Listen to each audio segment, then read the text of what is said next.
को कैसे कंट्रोल किया जाए, एंगर को कैसे मैनेज किया जाए, इस बारे में बात करेंगे इस वीडियो में। अस्सलाम वालेकुम व्यूअर्स, कैसे हैं आप सब। मेरा नाम कुरैतुल शेख है, मैं एक माहिर नफ्सियात हूँ। और अक्सर लोग हमसे ये पूछते हैं कि गुस्सा बहुत आता है, गुस्से में ऐसी बातें बोल जाते हैं जो नहीं बोलनी चाहिए, ऐसी चीज़ें कर जाते हैं जो नहीं करनी चाहिए, जिसका बाद में बहुत ख़राब नतीजे आते हैं, कंसिक्वेंसेस जो होते हैं वो बहुत ही ख़राब आते हैं। तो इस बारे में क्या किया जा सकता है, इसको कैसे कंट्रोल किया जा सकता है। एंगर मैनेजमेंट की जब हम बात करते हैं, तो अगर हम एंगर मैनेजमेंट को एक सेंटेंस में समराइज करना चाहें तो वो सेंटेंस होगा डिले द रिस्पॉन्स। अपने रिस्पॉन्स को डिले कीजिए। इसका मतलब ये है कि देखें, किसी भी सिचुएशन में हमारा जो माइंड होता है उसके दो हिस्से काम करते हैं। हम ऐसे कह सकते हैं कि दो हिस्से हैं, एक को बोलते हैं इमोशनल ब्रेन और दूसरे को बोलते हैं rational brain. Emotional brain emotion पे और रैशनल ब्रेन सोच समझ पे काम करता है।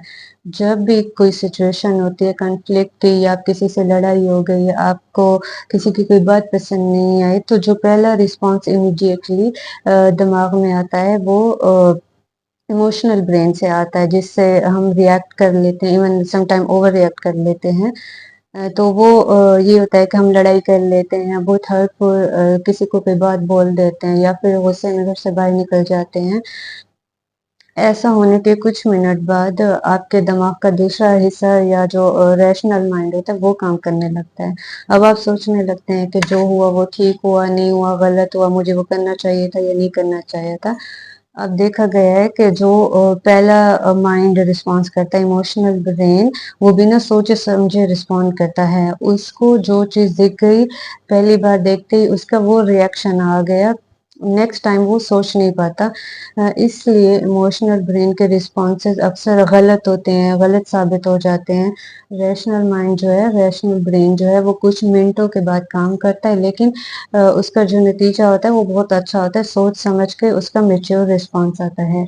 लेकिन बहुत थोड़ा-सा देर से आता है। तो अगर हम अपने आप को इमोशनल ब्रेन के रिस्पॉन्स पे रिएक्ट करने की बजाय 15-20 मिनट खुद को रोक के रैशनल ब्रेन के रिस्पॉन्स का इंतज़ार कर लें, तो हमारा जो रिएक्शन है वो बहुत ज़्यादा मैच्योर हो जाता है, अच्छा रिज़ल्ट आ जाता है। जब मेरे दूसरे दोस्त ने हमारे बारे में कुछ गलत बताया है, हमें हमें सोच आई कि मैं उसके पास जाके लड़ाई करती हूँ या बात करती हूँ कि क्या हुआ है।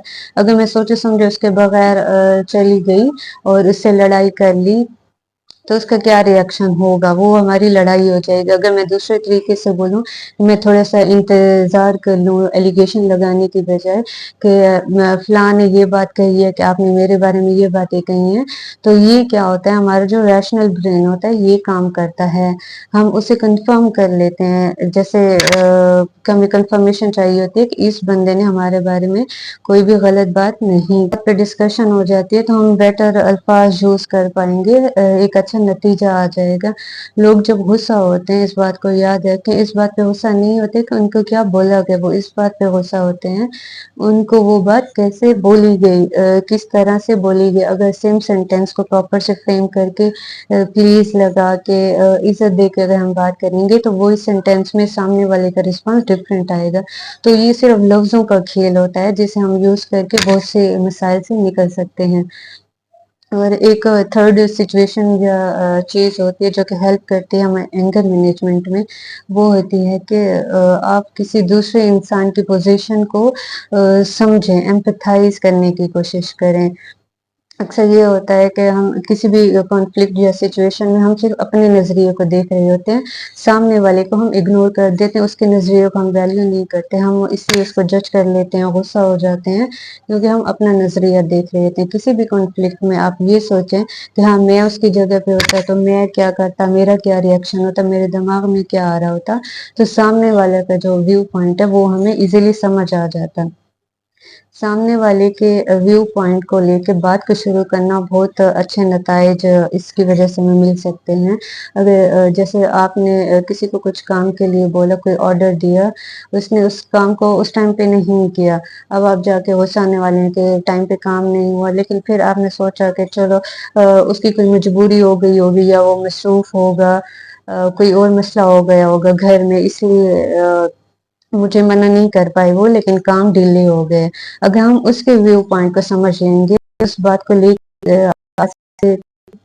کام کیوں ہوا یا کوئی آ گیا تھا، تو ایک سے ہم اس طرح ہمارے تعلقات بھی خراب نہیں ہوتے. تو جب اس طرح کی سچویشن آئے تو اگلے کو سمجھنے کی بھی کوشش کیجیے گا. ہمارا یہ مقصد ہوتا ہے کہ ہم دوسروں کے ویو پوائنٹ کو سمجھ کے اس کی سچویشن کو سمجھ سکے کہ اس نے یہ کام کیوں کیا. یہ کچھ جنرل پرنسپلز ہیں، اس کا استعمال کر کے تھوڑا سا ہم اینگر مینجمنٹ سے بچ سکتے ہیں. امپورٹنٹ بات یہ ہے کہ غصہ ہونے سے کچھ سالو نہیں ہوتا. اگلا بندہ غصہ ہو جاتا ہے، پھر اور غصہ بڑھ جاتا ہے تو چیزیں خراب ہو جاتی ہیں. تو اگر تھوڑا سا چیزوں کو بیٹر طریقے سے ہینڈل کیا جائے تو ہمارے جو خود کی ذہنی سکون ہے، مینٹل پیس ہے، وہ زیادہ ہو جاتے ہے. تو اس چیز کو آپ لوگوں نے ٹرائی کر کے دیکھنا ہے. مجھے امید ہے کہ آپ لوگوں کو بہت کافی حد تک مدد ملے گی. ہمارا مقصد یہ ہوتا ہے کہ ہمیں ڈیلی روٹین کے ہم آپ کو باتیں بتائیں، ٹپس بتائیں، ٹیکنیکس بتائیں. تو ہوپ فلی کہ یہ آپ کے بہت کام آتی ہوں گی. Thank you so much.